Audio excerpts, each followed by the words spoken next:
Le football occupera une place prépondérante dans ce nouveau numéro de votre magazine sportif Sport Express. C'est parti!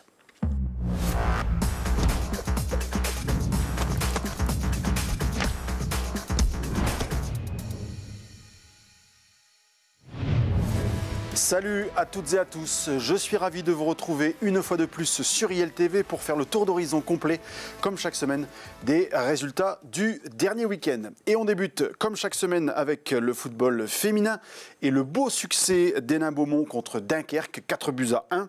Il s'agit de la 3e victoire de la saison pour l'équipe entraînée par Anne Lassia et qui se classe pour l'instant 7e.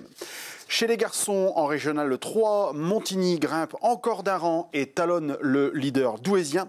Après son succès sans coup férir contre Saint-Nicolas, Mustapha Aitbou et Nabil Zawak sont les 2 buteurs du jour pour le FCM. Dans le groupe E de cette même Régionale 3, 2e victoire consécutive pour Wany, qui s'éloigne progressivement du bas du tableau. Autre large victoire, celle de Courcelles sur Avesnes-sur-Helpe. Les Courcellois sont 2e avec un match en moins. En première division, dans le district artois, Rouvroy a subi la loi d'Annequin ce dimanche. C'est la 3e défaite de la saison pour l'équipe de Philippe Taubois, qui possède ainsi un bilan équilibré avec 3 victoires. Et dans le district Escaut, Le Forêt est aux commandes du groupe C après son plantureux succès contre Bruay, 8-1. Dimanche prochain, les Le Forestois seront à Coulsort, le 7e. On poursuit cette page football et on reparle de Rouvroy puisque l'USR accueillait lundi soir dans son clubhouse l'Assemblée générale de l'amicale des éducateurs du district artois.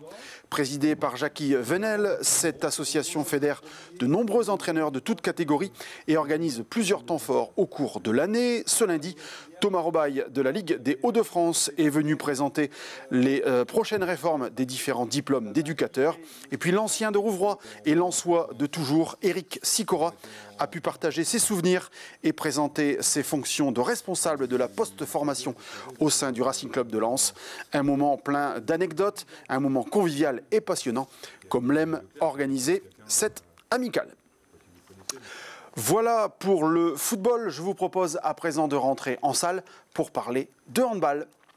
En excellence féminine, Carvin n'était mené que d'un but à la pause contre Waterloo, mais malgré les 8 buts d'Olivia Belaouché et les 18 arrêts de la gardienne Nathalie Bonnard, la SHB va finalement s'incliner 25-33 et reculer en 9e position. C'est plus réjouissant pour les garçons qui ont maîtrisé leur rencontre face à Saint-Amand.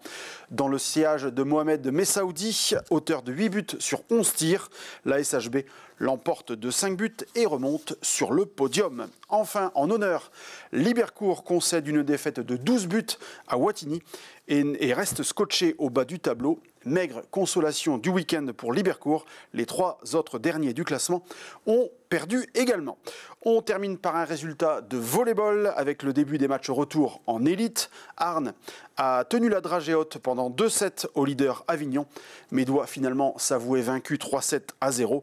Le HVB recule en 6e position, hors des places qualificatives pour les playoffs.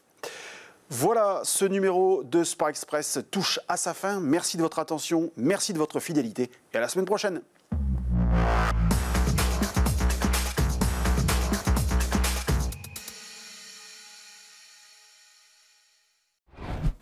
Sport Express, votre magazine sportif, tous les mardis à 11h30 sur ILTV.